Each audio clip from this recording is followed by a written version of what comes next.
With all the work ahead, will there be a winner by inauguration? Joining us now, Huckabee advisor Alice Stewart, former Gephardt campaign manager Steve Murphy, and PowerlineBlog.com contributor Scott Johnson.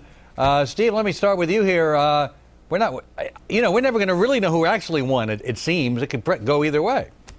Well, you've got to pick a winner in one of these things, and the only way to do it is to count each and every ballot where an intent can be determined, and then let the chips fall where they may. That's been the Democratic strategy here. Count every ballot. Norm Coleman has been trying to prevent ballots from being counted. It might last until the first or second week in January. There's no harm in the seat being open for a week or 10 days while we get it right. You'd also think, listening to the conservatives, that only Al Franken is challenging ballots. Norm Coleman actually challenged more, as I understand it.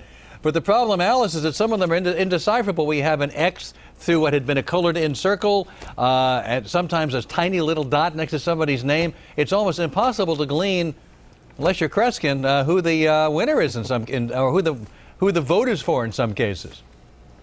Well, that's true. In those examples, many of those should be thrown out. But in many examples, we've seen time and time again what the canvassing board is doing is to determine where there are instances where the voter intent is unclear, to determine that. But we've seen many instances where the votes were clearly for Norm Coleman, and the vote, they decided that they should go for but it's Al cut both Franken. ways. This is not one-sided, Alice. It's cut both ways on that score.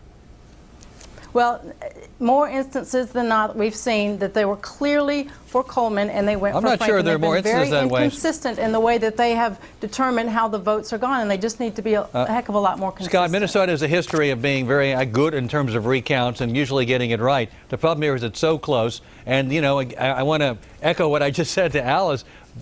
In both cases, you could challenge votes, which way the votes went, whether they went to Coleman or Franken. Nobody has the market cornered on having the vote right, Franken or Coleman.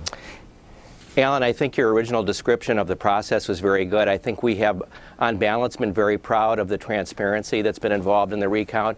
And really what you've been describing as last week's news, the canvassing board, which is a serious body that includes 4 judges, 2 of which are Minnesota Supreme Court justices, 2 of the best judges in the state, ruled on the various candidates' challenges to disputed ballots last week. Those have been resolved, and the net result seems to be that Franken has a lead at this point of about 25 to 50 votes. But that leaves out today's news, which is duplicate ballots identified by the Coleman campaign that I don't think there's any serious dispute about. That there was some double counting of about 130 votes that unfortunately I think are going to be very significant in heavily Democratic precincts, 25 precincts in the city of Minneapolis, that, as I say, no one disputes. I think were double counted as a result of some deficiencies in procedures in these various precincts.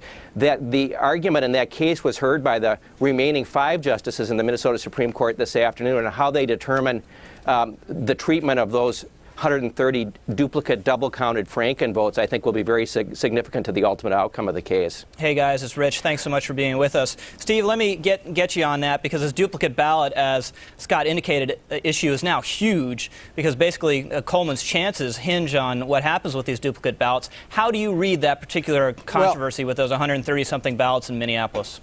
It's duplicate counting that was the issue. Right now, the canvass board in each county and statewide has gone through every single ballot by hand to determine the intent, and I don't see where the problem is. So there was no duplicate counting in Minneapolis, you're certain? Not in the recount. There may have been in the first go-round. That's why you have the recount, because there's a 1% error rate, first of all, in these optical scanner machines, and secondly, the people can report the results wrong to the county and on to the state government. So, Scott, that's what the recount is for. I think we have a problem. Those of you that say that Minnesota has such a great history. Scott, Scott, 30 seconds. Can you respond to Steve on that? It's a key issue.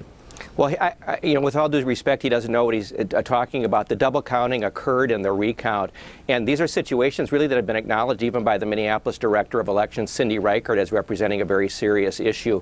What he described is exactly backwards. We think the votes were counted correctly on election night, and in the process of the recount, because of a failure of record keeping with respect to duplicate ballots, those duplicate ballots were double counted together with originals, with a net result of 130 votes that don't belong to to Franken, and they're going to have the result of disenfranchising voters if those votes aren't excluded. That was the argument before the Minnesota Supreme Court today, and it's a serious argument. Okay. We have the, Guys, we gotta have the hold hard it right there. We ballots got a now hard to make break. the We got a hard determination. break. We'll be right back with you guys after the break.